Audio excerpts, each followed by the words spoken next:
Bueno, tenemos aquí este título. Debo decir que, siempre estoy dudando con el título, qué título viene mejor. Pero bueno, este creo que refleja mucho el contenido que tenemos o el énfasis que le queremos dar a este pasaje, porque sabemos que la palabra de Dios es muy rica y puede tener un énfasis, otro u otro. Así que no quiere decir que lo que se hablará esta tarde es lo único que podemos sacar de este pasaje. Por supuesto que no. Es la palabra de Dios y nos sobrepasa. Solamente para recordar un poco de dónde venimos, este capítulo inició con Magdalena yendo muy de mañana al sepulcro. ¿Recordáis? Encontró la piedra quitada, se asustó, sacó conclusiones erradas y Juan, en estos versículos que estamos estudiando, 19 al 23, deja muy en claro que ese mismo día, cuando María Magdalena, muy de mañana, el primer día de la semana, pues ese mismo día, aunque ya por la noche, es que Jesús se aparece a sus discípulos. Como Juan ha dejado claro, está aportando evidencias, está aportando pruebas de que Jesús es el Cristo, el Hijo de Dios, y también nos ha aportado en estos últimos capítulos, 19 y 20 sobre todo, que Jesús realmente murió. Y en este capítulo 20 nos da pruebas innegables de que Jesús resucitó. Jesús realmente murió y Jesús realmente resucitó. Vamos a analizar este encuentro entre Jesús y la mayoría de sus discípulos y quisiera que pensemos en el título, reflexionemos cómo le esperamos. Jesús viene a verte, es un hecho que resucitó, es un hecho que murió, es un hecho que Él viene a verte. ¿Cómo lo estamos esperando? ¿Cómo es que nos hallará como iglesia? ¿Cómo es que nos hallará a nivel personal? ¿Cómo es que nos hallará a nivel familiar, por ejemplo? Vamos a abordar este pasaje de esta manera, basándonos versículo 19, luego el 20, 21 al 23. Jesús vino a ellos, Jesús los reconfortó y Jesús finalmente los envió. Bueno, vamos al punto número 1. Parece que había sido un largo día porque, ya María había ido al sepulcro. Jesús, según los relatos de los evangelios... Gracias, Agus. Gracias.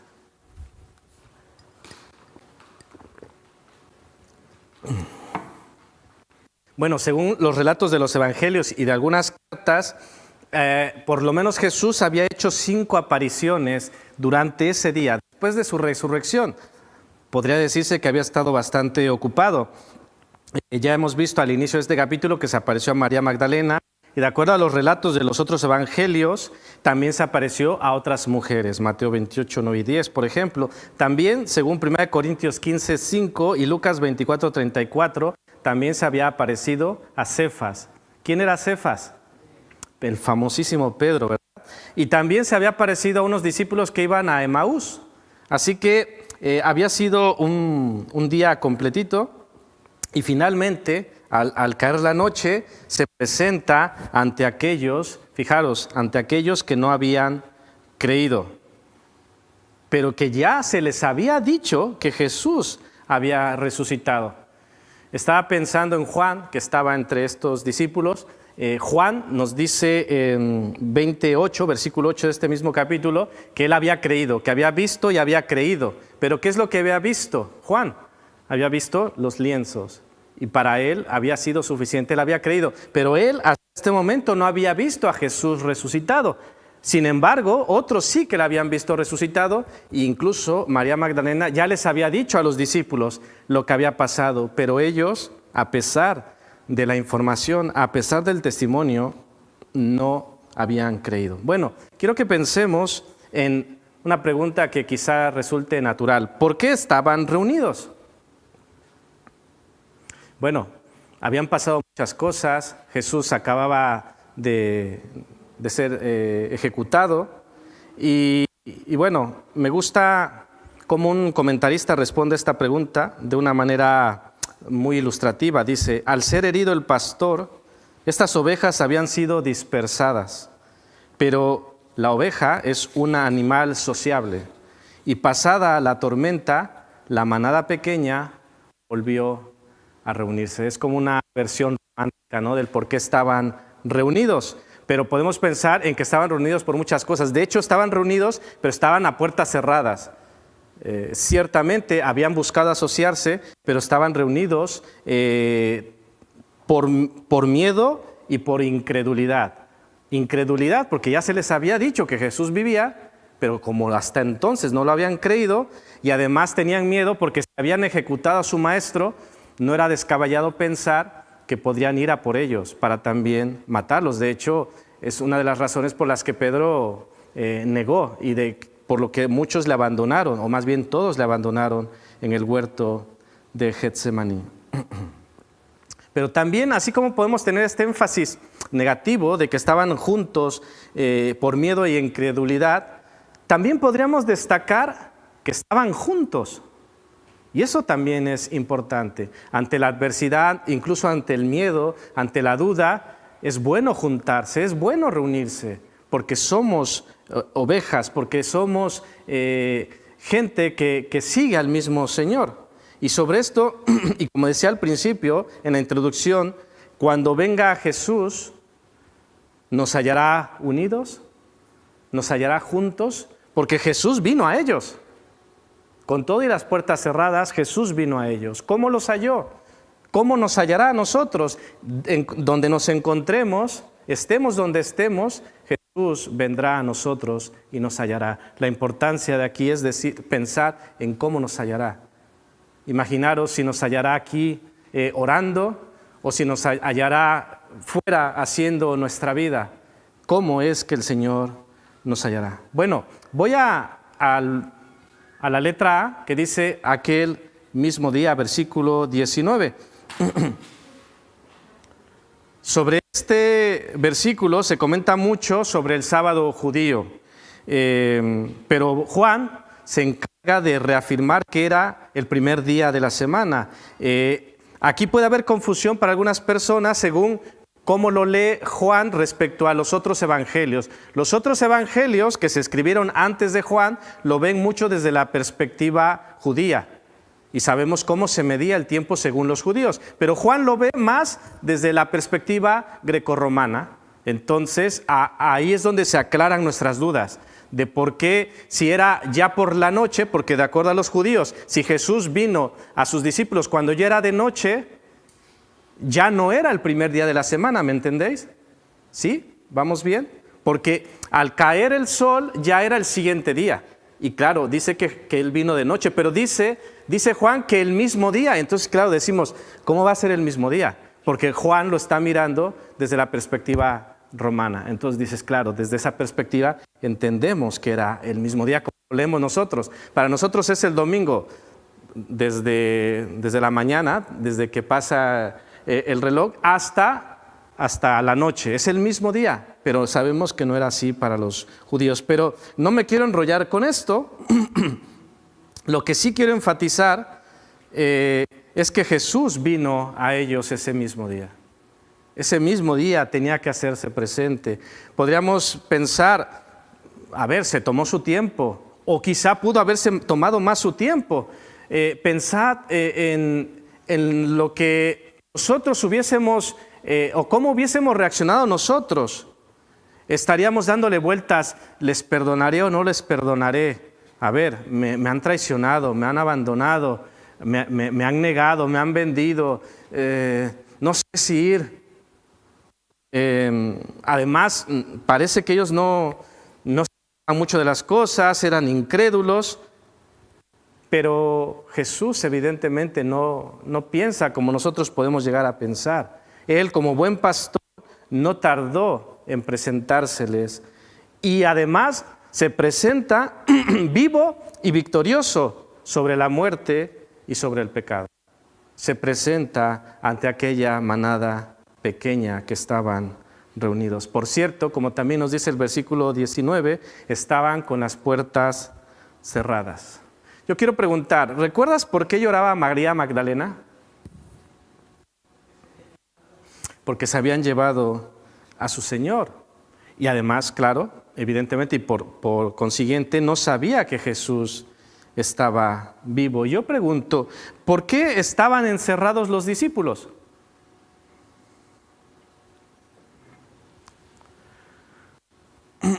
Bueno, leemos en el texto, versículo 19, dice, estando las puertas cerradas en el lugar donde los discípulos estaban reunidos por miedo de los judíos. Así que hemos dicho que hasta cierta manera podemos entender que estuviesen encerrados porque tenían miedo, porque decían, pueden venir a por nosotros, somos sus seguidores.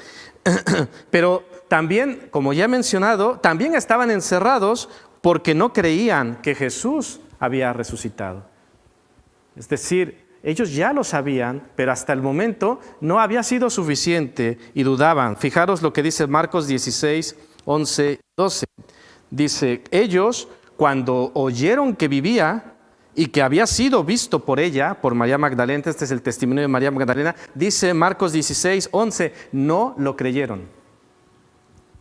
María va impactada, se ha encontrado con el Señor, le dice que lo he visto, que Él vive. Y ellos, fijaros, ellos no le creyeron.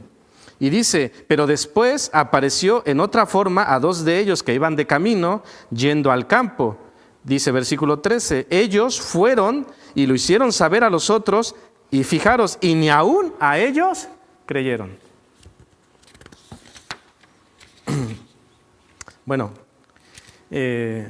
independientemente de toda esta situación, ellos no querían que se supiera dónde estaban. Preferían de momento pasar inadvertidos. Vamos a replantearnos que sí, estaban confundidos. y evidentemente tampoco querían que nadie entrase hasta allí. ¿Pero qué pasó? No quiero que nadie sepa dónde estoy, no quiero que nadie entre. ¿Y qué pasa con Jesús? Jesús, dice el texto, que se puso en medio de ellos. Jesús no dijo, envió un WhatsApp y ¿dónde estáis? Para que os vaya a alcanzar. No se sabía y estaban las puertas cerradas, pero Jesús se puso en medio de ellos. Pregunta, ¿cómo lo hizo? No quiero andar mucho sobre esto, pero hay muchas versiones, incluso que Jesús estaba escondido y que de repente salió, otro que bajó por una ventana para tratar de encontrar una explicación natural. Pero Jesús es Dios, no había natural, porque Dios es sobrenatural, Dios es todopoderoso. Simplemente, como dice el texto, sin darle muchas vueltas, Jesús apareció en medio de ellos. Jesús vino a ellos. Así que Jesús había resucitado corporalmente, que es algo que nosotros defendemos. Jesús resucitó corporalmente, pero su cuerpo ahora podía traspasar paredes y puertas, pero también a la vez podía ser tocado y podía comer. Algo que para nosotros se nos escapa, ¿no? Dices que es que esto ahora mismo no es posible. Jesús no estaba limitado por lo que nosotros conocemos como las leyes de la naturaleza. Él tenía un cuerpo glorificado. Fijaros, esto es muy interesante. Un cuerpo como el que tú y yo en un futuro tendremos. Fijaros lo que dice Filipenses 3:21. Dice, el cual transformará el cuerpo de la humillación nuestra para que sea semejante al cuerpo de la gloria suya, por el poder con el cual puede también sujetar a sí mismo todas las cosas. Un cuerpo glorificado que se nos será dado en aquel día. Bueno, para terminar con esto de las puertas cerradas, estaba estudiando esto y pensaba en tres cosas. Dios sabe lo que hacemos y dónde estamos.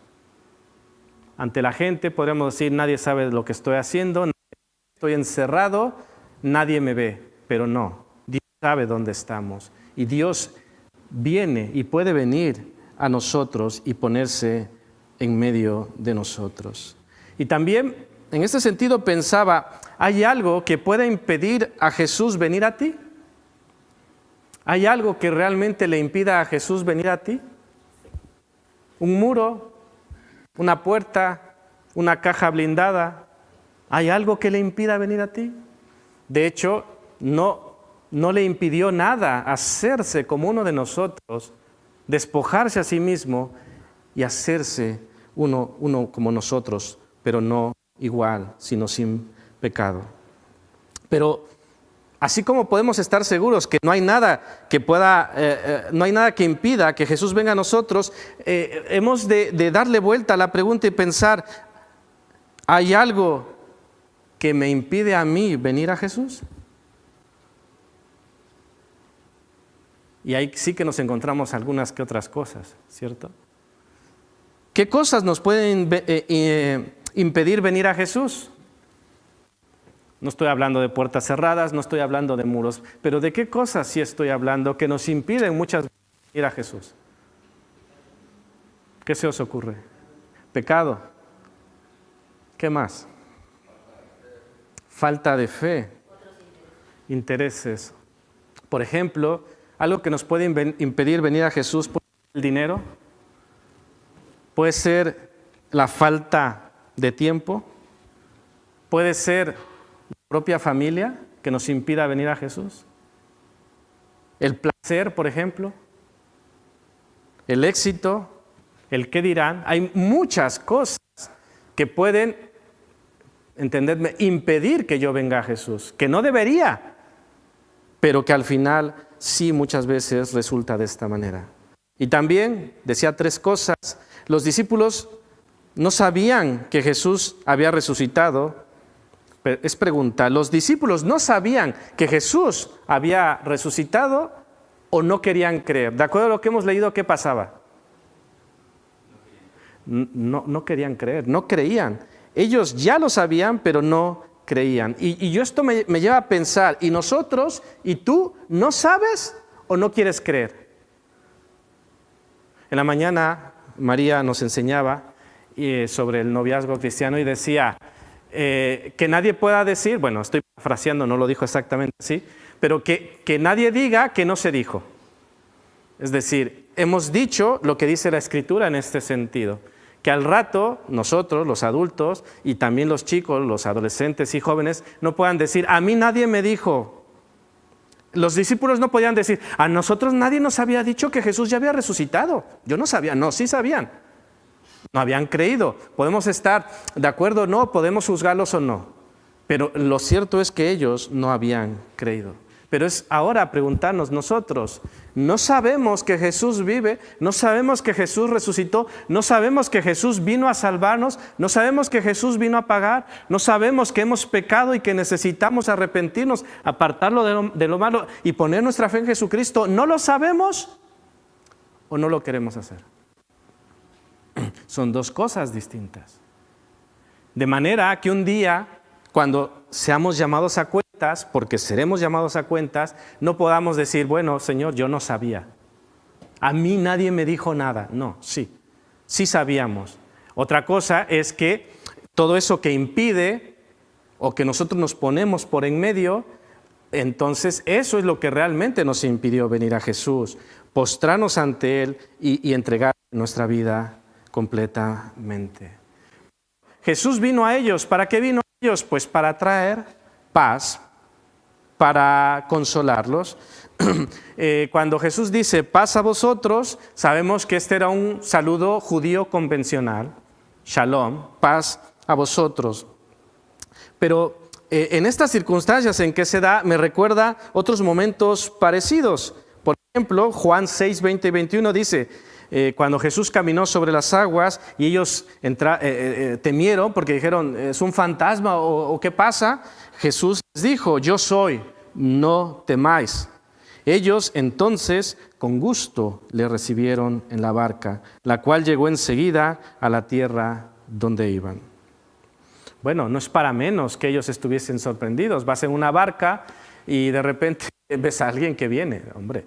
Yo creo que cualquiera de nosotros se sorprendería, pero cuando Él con su voz le dice, tranquilos, soy yo, no temáis, ellos se tranquilizaron. Es Lucas, quizá Juan no nos da estos detalles, pero Lucas 24, 36 y 37 nos da estos detalles que son naturales. Ellos se sorprendieron, dice así: mientras ellos aún hablaban de estas cosas, Jesús se puso en medio de ellos y les dijo: paz a vosotros. Entonces, espantados y atemorizados, pensaban que veían espíritu. Yo creo que normal, ¿no? De repente no estaba y de repente ya estaba. Pero Jesús tranquiliza y dice: paz a vosotros. Pero bueno, Jesús vino a ellos. Podríamos preguntarnos: ¿y a qué vino? ¿A qué vino Jesús? Esto lo veremos en el siguiente punto. Y evidentemente, pues podemos ver que en principio, como decía, vino a traer paz, vino a reconfortarlos, vino a tranquilizarlos. Pero no de esa manera que nosotros a veces intentamos tranquilizar a alguien. Jesús venía con argumentos mucho más altos, mucho más fuertes, para dar un consuelo sustentado. Es decir, no es como, bueno, ojalá y todo vaya bien y te animo y tal. No, Él estaba, solo su presencia, el ser resucitado, era un elemento súper poderoso para poder realmente reconfortarlos, porque tanto María Magdalena como ellos estaban tristes, estaban temerosos, porque Él había muerto, pero ahora estaba vivo y estaba enfrente de ellos. Esa misma acción por sí misma ya era un motivo súper grande para lo que Jesús venía a hacer con ellos. Pero no hemos de perder de vista, y eso lo veremos en el siguiente punto, que también vino a comisionarlos. Bueno, Jesús procede, versículo 20, a mostrarles las manos y el costado. Si Jesús venía a animarlos, ¿cómo podía animarlos? ¿Cómo podía darles seguridad de una manera contundente? Y esta pregunta será súper sencilla de responder. ¿Cuál era la mejor manera de mostrarles que estaba vivo? ¿Cómo? Bueno, la mejor manera de demostrarles que estaba vivo, presentándose vivo. Es decir, bueno, dicen que vive, alguien dice que lo vio, como estaba sucediendo hasta ahora, pero una manera contundente: Jesús vive, Jesús ha resucitado, es que estuviera allí. Y no solo eso, lo palparon, le vieron comer, y más adelante, que para la próxima predicación, Tomás le dijo: ven, mete aquí tu mano. Es decir, eran pruebas, evidencias innegables, era Él. No había manera de confundirle. No es que me lo han cambiado, no, las heridas estaban allí. La voz de Jesús llamando a sus ovejas, y ellos podían saber que era completamente. Por eso Juan más adelante podía decir: lo que palparon nuestras manos, porque le tocaron, porque le vieron. Entonces Jesús estaba vivo, pero también esas heridas, esas marcas, nos hablan de otra cosa, nos hablan de un precio pagado, el precio de nuestra salvación, porque la paga del pecado es muerte. Por lo tanto, Jesús venció a la muerte. Jesús decía más adelante, bueno, en 1 Corintios 15:55 está esto, no necesariamente de Jesús, dice: ¿dónde está, oh muerte, tu aguijón? ¿Dónde, oh sepulcro, tu victoria? Estas heridas demostraban que había habido una batalla, pero también que Jesús estuviera ahí demostraba que Él había vencido.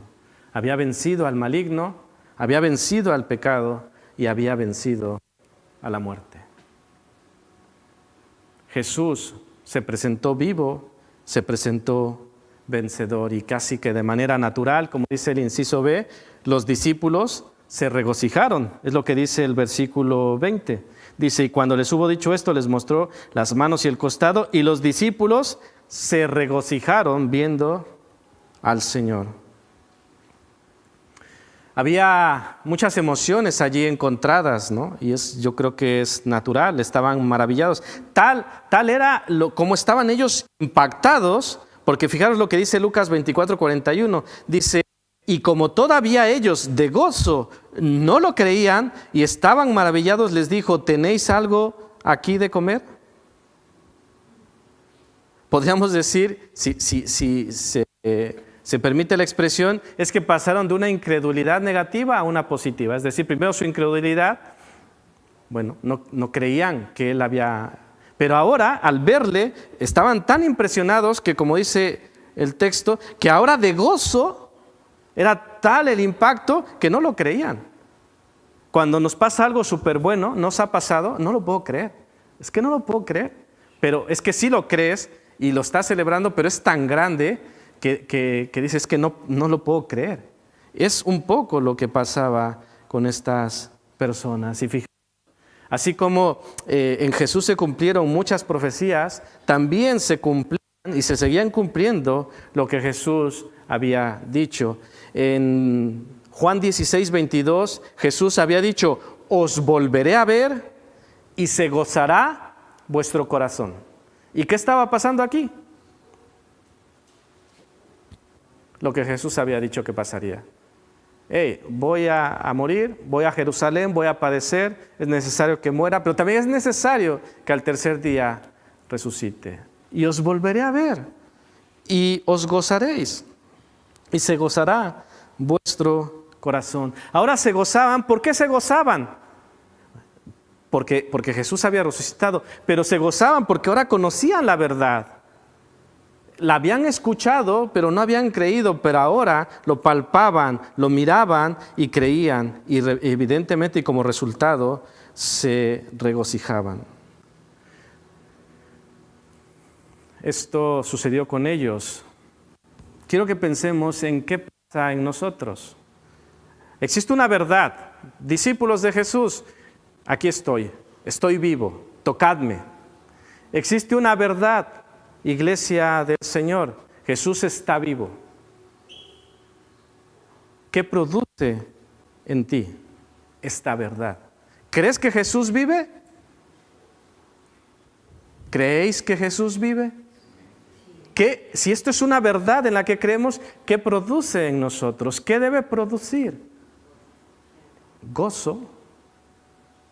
En principio, gozo. Entre muchas otras cosas, porque Él vive y porque Él volverá. Y como veremos en el tercer punto, nos ha dejado una comisión que dices, hombre, si Él vive y volverá, tenemos un encargo muy importante. La resurrección de Jesucristo cambió rotundamente la vida de sus discípulos.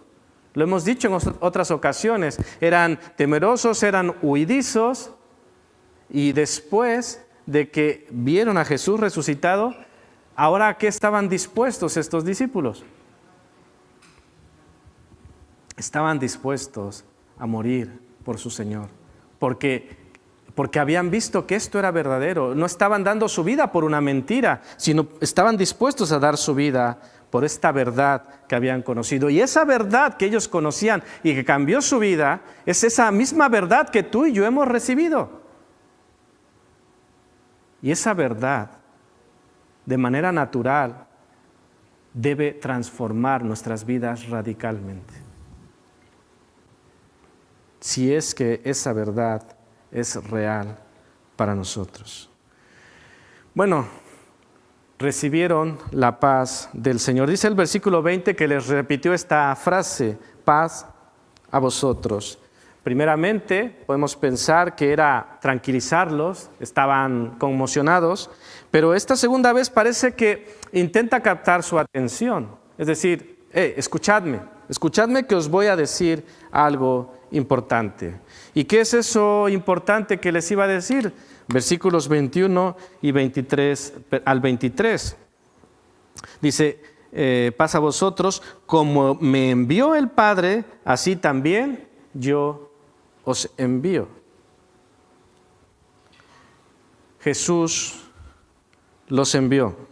Ellos eran testigos de su resurrección y ahora debían dar testimonio. Dice Juan 17, 18, como tú me enviaste al mundo, así yo los he enviado al mundo. Como el Padre envió a Jesús, así Jesús les enviaba a ellos, pero evidentemente también nos envía a nosotros. Ahora, pregunta, ¿cómo fue enviado Jesús? porque estamos hablando de cómo el Padre le envió a él, pues cómo le envió. Y aunque no responderé esta pregunta de manera profunda, porque el responder esta pregunta nos llevaría a un estudio aparte, pero sí quiero responderla, al menos en el contexto de estos versículos, hablando de que Jesús dio poder y autoridad a sus discípulos y también de que el Espíritu Santo era fundamental en la comisión que les encargaba. Sabemos que Jesús, cuando fue bautizado, ¿qué descendió del cielo? El Espíritu Santo. Es decir, el ministerio de Jesús también estuvo acompañado por el Espíritu Santo. Así como Él fue enviado, nosotros también. Y nosotros también necesitábamos el Espíritu Santo. Y Jesús tenía poder y autoridad. Y también Jesús delegó poder y autoridad a sus discípulos para la comisión que les estaba encomendando. Pero sobre de cómo fue enviado Jesús, y decía que esto puede ser muy amplio, de cómo fue enviado Jesús, una de las cosas que sí me gustaría tocar es que Jesús en su ministerio sufrió y padeció. Y fue una de las maneras en que fue enviado. Fue enviado a morir, fue enviado a padecer. Entonces nosotros que somos enviados, ¿qué podemos esperar en este sentido? ¿Un camino de rosas? Porque somos enviados de la misma manera que fue Él enviado. Y así como Él obtuvo oposición porque Él era la verdad, Él era la luz, y este mundo en tinieblas le rechazaba, si nosotros llevamos la luz del Evangelio y la verdad, ¿qué recibiremos en este mundo? ¿Recibiremos bienvenida o recibiremos oposición? Yo creo que se responde por sí misma esta pregunta. Y en ese sentido, quiero compartiros lo que decía Pablo en el relevo que Pablo nos comparte de lo que hacía en cuanto a continuar la obra, en hacer esta diligencia que Jesús había encomendado. Dice Colosenses 1:24, dice Pablo, ahora me gozo en lo que padezco por vosotros y cumplo en mi carne lo que falta de las aflicciones de Cristo por su cuerpo, que es la iglesia. Estas palabras son muy, muy fuertes, muy profundas, porque ¿quién puede decir me gozo en lo que padezco por vosotros? Y así como Pablo tomaba ese relevo, Pablo no estaba diciendo, cuando dice lo que falta de las aflicciones de Cristo por su cuerpo, no está diciendo que la obra de Jesús estaba incompleta. No estaba diciendo, la obra de redención estaba completada, consumado es, no hay nada más que hacer. Pero luego venía una comisión que Jesús había dado. Eso es lo que había que continuar. Pablo lo estaba continuando. Y yo pregunto, ¿hemos nosotros de tomar el relevo? ¿Hemos nosotros de continuar esa misión que Jesús ha dado? ¿Te sientes enviado por Jesús? O quizá deba preguntar, ¿quién no se entiende enviado? ¿Quién no se siente enviado por Jesús? Pero sobre sentirse o no enviado, yo quiero pensar que aunque no hemos respondido, decir, hombre, yo me siento enviado. Todos aquí, los que creemos en Jesucristo, deberíamos sentirnos enviados. Y pregunto en este contexto, ¿cómo llevamos lo del sufrimiento?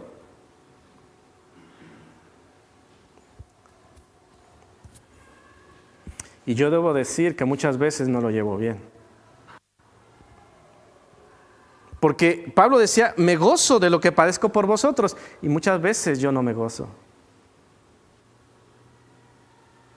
Pero el Señor nos comisiona, el Señor nos capacita, el Señor nos da autoridad, su palabra es autoridad, y el Señor nos da su Santo Espíritu. Y dice, venga, os comisiono, haced lo que yo os he dicho.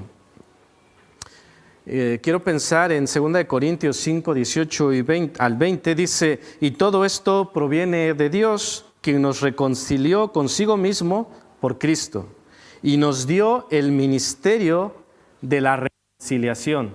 Cuando leía esto, decía, para todos aquellos que pudiesen pensar, si yo fuera ministro de algo, haría esto, esto y esto. Si yo fuera ministro de Economía, si yo fuera ministro de Educación, si yo fuera ministro de Justicia, y yo te digo, de acuerdo a la palabra de Dios, que eres ministro de la reconciliación, ¿qué vas a hacer? Si fueras ministro de alguna de estos ministerios, darías cuenta a la primera autoridad, ¿no? Al Congreso, al presidente. Pero si tú eres ministro de la reconciliación, ¿a quién has de dar cuentas? A Dios. Ministerio de la reconciliación. Dice que Dios estaba en Cristo reconciliando al mundo, no tomándoles en cuenta a los hombres sus pecados, y fijaros, y nos encargó a nosotros la palabra de la reconciliación. Así que somos embajadores en nombre de Cristo. Y aquí otra vez viene, si yo fuera ministro, también aquí cabe, si yo fuera embajador, y dice el Señor, pues eres embajador en nombre de Cristo. Como si Dios rogase por medio de nosotros, os rogamos en nombre de Cristo. Os rogamos en nombre de Cristo. Reconciliaos con Dios. Te ruego en nombre de Jesucristo, reconcíliate con Dios. Fijaros lo que el Señor nos delega, lo que el Señor nos comisiona. Somos ministros, somos embajadores, somos enviados de parte del Señor, pero no somos enviados, como se dice, a la guerra sin fusil. Somos enviados, inciso B, con el Espíritu Santo. Este versículo, según como se lea y según donde se lea, puede confundir a más de una persona. Dice versículo 22, y habiendo dicho esto, sopló y les dijo, recibid el Espíritu Santo. Cuando leemos este versículo, al menos yo, cuando lo leí, inmediatamente pensé, bueno, y Hechos 2, y el día de Pentecostés, cuando el Espíritu Santo descendió, entonces, ¿lo reciben aquí o lo reciben en Hechos 2? ¿Qué pasa? Os leo una explicación que me pareció muy congruente y luego os lo diré en pocas palabras. Dice, el don del Espíritu Santo, aquí en el versículo 22, no es lo mismo de lo que se describe en Hechos 2:4.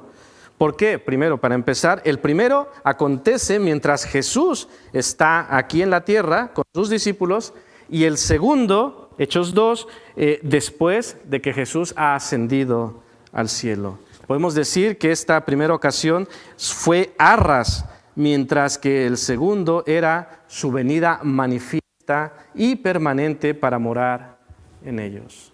Fue arras de lo que había de pasar. El primero no es el cumplimiento de la promesa de Jesús concerniente a la venida del Consolador, del Espíritu Santo, pero era una verdadera efusión arras del Pentecostés. Y ahora os lo digo en otras palabras, lo mismo en otras palabras. Podemos tomar el soplo de Jesús como una anticipación profética, símbolo de lo que sucedería en Pentecostés. ¿Recordáis aquellas dramatizaciones de algunos profetas en el Antiguo Testamento? Que Dios les decía, mira, haz esto y con esto vas a ilustrar a este pueblo el mensaje que quiero dar, ¿no? Ponte un yugo o anda desnudo y con esto les darás un mensaje. Pues esto era una dramatización de lo que iba a pasar en Pentecostés. Arras, una garantía de lo que iba a suceder porque Jesús lo había anunciado. No os dejaré solos, sino que os enviaré a un Consolador. Bueno, no era para menos, la comisión dada era muy grande y no podían hacerlo solos. Y tampoco estaba planeado que lo hicieran solos. El día llegó, el Pentecostés llegó y ellos recibieron el Espíritu Santo, poder y autoridad por medio del Espíritu Santo, y comenzarían a predicar la buena nueva a toda criatura. recibieron el Espíritu Santo y comenzaron a hablar con denuedo, con autoridad, y mucha gente se convirtió en aquel día, porque tenían el poder del Espíritu Santo. Versículo 23 dice: a quienes remitiereis los pecados les son remitidos, y a quienes se los retuviereis les son retenidos. Bueno, este es otro versículo que muchas veces puede llevarse más allá de lo que realmente significa. Hay doctrinas que se sacan aquí donde un hombre o un grupo de personas tienen poder para perdonar pecados. Y os voy a compartir tres posturas, tres interpretaciones. No quiere decir que sean todas, pero mayormente son estas. Número uno, que Jesús le dio a un cuerpo selecto de personas el derecho de perdonar pecados y permitir que entren al cielo. Esta es una interpretación. Otra postura señala la autoridad que ciertamente Jesús permitió autoridad a ministros y ancianos, y este traspaso de autoridad puede verse en muchas partes de las Escrituras que os no voy a dar, pero aquí tengo un montón de versículos que os puedo compartir al respecto. Y la tercera sostiene que los discípulos no concedían el perdón, solo lo proclamaban a base del mensaje del Evangelio. Bueno, andaré un poco en cada una de ellas. En el primer caso, podemos descartarlo. ¿Cuál es el primer caso? Pues que un grupo de personas tiene poder para perdonar pecados y permitir que alguien entre en el cielo, porque la propia Escritura nos dice que el único que puede perdonar pecados es Dios. Solo Dios puede perdonar pecados, y Jesús como Dios lo hizo. Tenemos de estos relatos aquí en la Biblia. En el segundo caso, sobre la autoridad delegada, puede decirse que se trata del ejercicio de la disciplina en la iglesia local. Cuando en casos graves se excluye de la comunión eclesial a quienes son notoriamente indignos de ella, casos extremos y particulares. Del mismo modo se da la autoridad para readmitir en dicha comunión a quienes han dado suficientes pruebas de verdadero arrepentimiento. Dice un comentarista en este mismo sentido: este ejercicio de autoridad debe ejecutarse con un espíritu de amor y como propósito tiene perfeccionar a los santos para la obra del ministerio, para la edificación del cuerpo de Cristo. Y dice este comentarista: sin autoridad el caos se apodera de todo. Debe haber un orden, debe haber un control, debe haber una disciplina, pero como dice aquí, siempre desde el amor y con el propósito firme de perfeccionar a los santos para la obra del ministerio. Este es el caso 2. Finalmente el 3, sobre esta función que Jesús le estaba delegando a sus discípulos, podemos decir que a quienes les predicamos el Evangelio les serán remitidos los pecados, si reciben el Evangelio con fe. Y a los que no llegamos a predicarles el Evangelio, no les serán remitidos los pecados. ¿Por qué? Porque no conocen al Salvador, el único que puede perdonar pecados. En este sentido, cuando nosotros proclamamos y reciben el Evangelio, podemos decir con autoridad: tus pecados te son perdonados, pero no porque yo se los esté perdonando, sino porque esa persona ha creído en Jesucristo, el cual puede perdonar pecados, y yo solamente transmito el mensaje de decir: tus pecados te son perdonados. Siéntete perdonado, siéntete perdonada. Creo que este lunes o el otro lunes decía en el discipulado: puedo decir que soy perdonado. ¿Por qué? ¿Porque yo me perdoné? ¿Porque tengo autoridad para perdonarme? No, porque me he arrepentido y porque Dios me ha perdonado. Y me transmite esa paz de decir: he sido perdonado, he sido reconciliado con Dios, soy hijo de Dios. Y esa es la autoridad que la propia palabra tiene y que nosotros simplemente declaramos. Simplemente deciros que en todo caso, de estas tres posturas, la 2 y la 3 es en la que podemos descansar más. Ciertamente hay una autoridad que el Señor delegó a ministros y ancianos y para que haya un orden, y también somos, como decía hace rato, ministros y compartimos la verdad del Evangelio. compartimos que Dios puede perdonar pecados si pones tu fe en Jesucristo. Bueno, quisiera pasar a algunas conclusiones y aplicaciones. Apelando al título, que Jesús viene a ti, quiero decir que Dios viene a ti cada día. Dios te manda más de un mensaje cada día, ¿lo crees? ¿Crees que Dios te manda un mensaje o más de un mensaje cada día? Quiero que pensemos, ¿qué mensaje has recibido últimamente de Dios?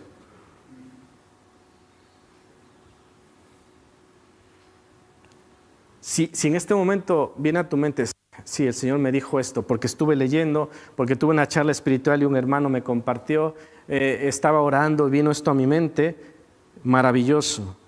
Si dices, no, pues tiene unos 5 meses que el Señor no me dice nada, preocúpate. ¿Será porque no estás leyendo? ¿Será que no le estás buscando? Pero alguna anomalía está pasando, porque el Señor te da mensajes cada día. Te los da en las Escrituras, te los da con la naturaleza, te los da por muchos medios. A mí esta semana, Isaías 12:2 fue un mensaje maravilloso para mi vida, que lo recibí con mucho gusto. Así como Jesús vino hasta el final del día, pudiese ser que pienses que Dios está tardando.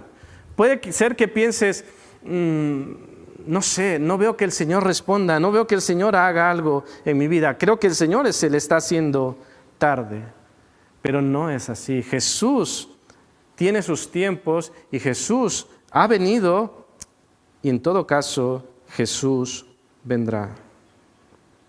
En todo caso, que nuestro ruego sea, Señor, que pueda ver, que podamos ver, porque Jesús nos habla, Jesús nos deja mensajes, Jesús está tocando, Jesús está diciendo, déjame entrar, Jesús está diciendo, quiero estar contigo, quiero tener esa relación que va a traer bendición y salvación a tu vida. Esta parte de que Dios viene a nuestras vidas, nos trae salvación, pero también quiero pensar en esto, que es un mensaje que me gustó mucho. Viene a nuestra vida y nos da una nueva oportunidad. Fijaros lo que habían hecho estos discípulos, habían fracasado, habían abandonado, habían huido, habían negado, pero Jesús viene y les da una comisión. Podríamos decir, pero si estos han fracasado, estos no están a la altura de este ministerio. Quizá después vuelvan a huir, vuelvan a negar, vuelvan a vender el evangelio, pero no fue así. Y hay una parte que me gusta mucho, porque si había alguien que podía decir, creo que me pueden decir algo, era Pedro. Pedro le había negado 3 veces. Pero fijaros lo que hizo Pedro solo unos pocos días después. En pocos días Pedro predicaría la palabra, y esto, poner atención, y acusaría a los judíos de negar al Señor. ¿No os parece interesante? Le podrían decir, pero Pedro, ¿tú me acusas a mí, tú, de negar a Jesús? Hace unos días, en plan broma y contexto de broma, un hermano de aquí de la iglesia le decía a Diego, pero tú, Diego Gómez, así como diciendo, ¿en serio tú? Yo te conozco. Fijaros lo que dice Hechos 3, 13 y 14. Es Pedro hablando, dice, el Dios de Abraham, de Isaac y de Jacob, el Dios de nuestros padres, ha glorificado a su Hijo Jesús, a quien vosotros entregasteis y negasteis delante de Pilato, cuando éste había resuelto ponerle en libertad. Y repite, mas vosotros negasteis al santo y al justo, y pedisteis que se os diese un homicida. Este es Pedro hablando. ¿No os parece maravilloso?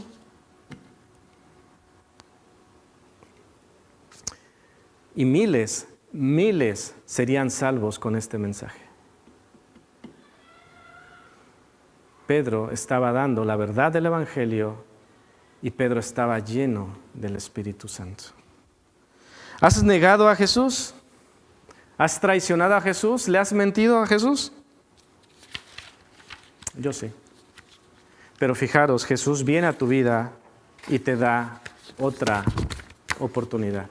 Jesús te da otra oportunidad. Tomémosla. Pregunta, ¿por qué estás encerrado? ¿Por qué estaban encerrados los discípulos? Tenían miedo, incrédulos, pero también porque no creían la verdad, no creían que Jesús había resucitado. Pregunto, ¿será que ponemos más atención a lo que dice la gente que a lo que dice Dios? Pregunta, ¿cuánto tiempo pasas escuchando a la gente y cuánto tiempo pasas escuchando a Dios? Cuando digo, ¿cuánto tiempo pasas escuchando a la gente?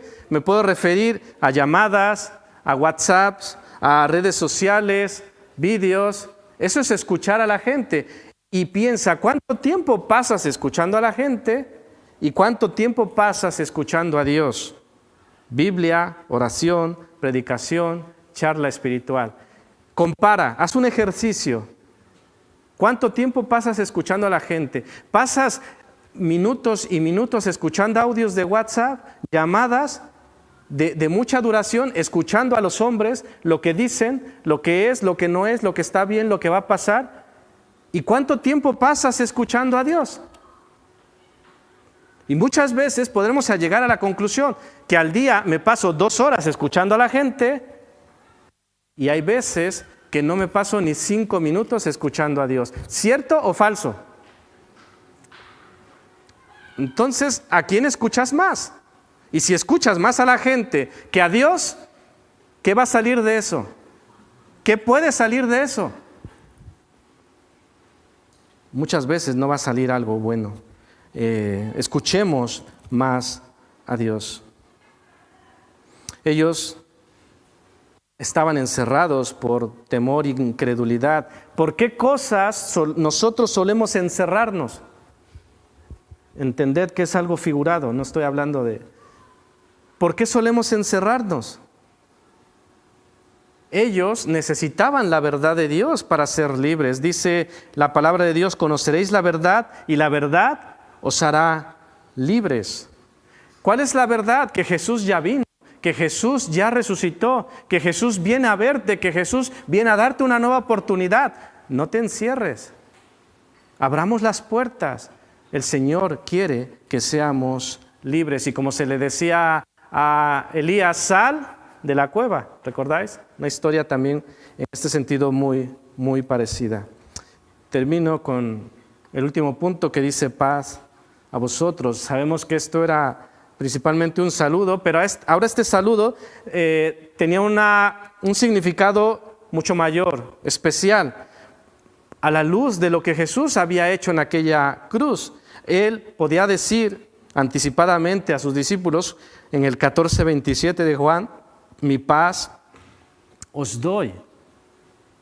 Y resumo, no como el mundo la da, no se turbe vuestro corazón ni tenga miedo. Paz a vosotros, no es un buen deseo ahí en el aire, no, es un saludo, paz a vosotros, pero porque el Señor había conseguido nuestra paz. El Señor había conseguido que ya no estuviésemos enemistados con Dios. Entonces era algo más real, más tangible. De hecho, la obra de la cruz es paz. Como dice Romanos 5:1, justificados, pues por la fe tenemos paz. Justificados pues por la fe tenemos paz para con Dios por medio de nuestro Señor Jesucristo. El mensaje que ellos llevarían y que nosotros hemos de llevar es el evangelio de la paz. Hermosos son los pies de los que anuncian la paz. El evangelio de la paz, Romanos 10:15. El hombre le había declarado la guerra a Dios. Y sin embargo, ¿qué declaraba Dios a los hombres? Paz. Paz a vosotros. ¿Quieres paz? ¿Quieres paz? Es muy simple, reconcíliate con Dios. os rogamos, en nombre de Cristo, reconcíliate con Dios. Porque el Hijo del Hombre, Jesús, vino a buscar y a salvar lo que se había perdido. Jesús viene a verte. Jesús viene a verte. ¿Estás listo? ¿Estás lista? Jesús viene. ¿Estás listo? Pensemos en ello. Estemos listos. Jesús viene a vernos. Que el Señor os bendiga.